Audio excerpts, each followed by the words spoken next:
कुछ मछुआरे जाल समेट रहे थे, तभी उन्हें अचानक सोने का टुकड़ा मिला जिसकी सतह पर काई ने पहचान छुपा दी थी। मछुआरों ने उसे किनारे फेंक दिया। पत्थर के कारीगर ने उसे उठाया और शहर की दीवार में दरार भरने के लिए इस्तेमाल कर लिया। गोलियों और बमबारी झेलते हुए कई साल बीत गए। फिर एक दिन एक लड़की शहर की दीवार पर चढ़ गई। नंगे पांव उसी पत्थर पर खड़ी होकर राजकुमार को घोड़ा साधते देख रही थी, लेकिन वह अचानक फिसल गई। गिरने से पत्थर टूट गया और उसमें से सुनहरा हिस्सा बाहर आ गया। लड़की ने उसे उठा लिया और छेनी से पत्थर की सतह हटाने लगी, लेकिन गलती से उसने उस बोतल का मुंह भी तोड़ दिया। अंदर से एक लाल धुआं बाहर निकल आया और एक विशाल काले साए का रूप ले लिया। लड़की डर के मारे वहीं बेहोश हो गई। काले साए ने जादू से लड़की को होश में लाया और बताया कि उसका कोई बुरा इरादा नहीं है, बल्कि वह तो सोने की बोतल में कैद एक जिन्न है। कहानी है कि जो भी जादुई बोतल खोलेगा, अगर 3 इच्छाएं मांगे तो जिन्न को श्राप से मुक्ति मिलेगी और आजाद होगा। लड़की की पहली इच्छा थी कि वह राजकुमार की रानी बने। जिन्न ने अपने शरीर से जादुई तेल निकाला और लड़की से कहा कि वह उसे लगाए। फिर उसने राजकुमार के कान में लड़की का नाम फुसफुसाया। जब राजकुमार ने उसे देखा तो वह उससे आकर्षित हो गया। उसकी इच्छा के अनुसार वह छा गई और राजकुमार की रानी बन गई, लेकिन साथ ही उसने बाकी रानियों की जलन भी मोल ले ली। राजघराने का बच्चा पैदा हो, इसके लिए उसने जिन्न से दूसरी इच्छा मांगी और जादुई बोतल को छुपा दिया जहाँ कोई नहीं जानता था।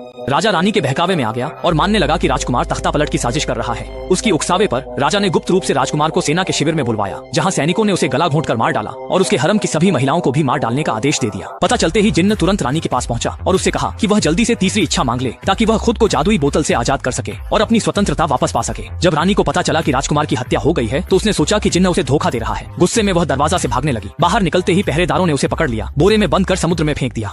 जिन्न उसकी तीसरी इच्छा पूरी नहीं कर सका और आत्मा बनकर महल में भटकता रहा। कई सालों बाद एक छोटा लड़का यहाँ आया और उसने देखा कि इस पत्थर की स्लैब के नीचे खाली जगह है। वह जिज्ञासावश स्लैब को उखाड़ने की कोशिश करता है, लेकिन कोई फायदा नहीं हुआ। इसी दौरान छोटा भाई आ गया। दोनों भाइयों ने मिलकर कोशिश की, लेकिन जैसे वे स्लैब उखाड़ने वाले थे, उनकी माँ आ गई और उन्हें देख लिया।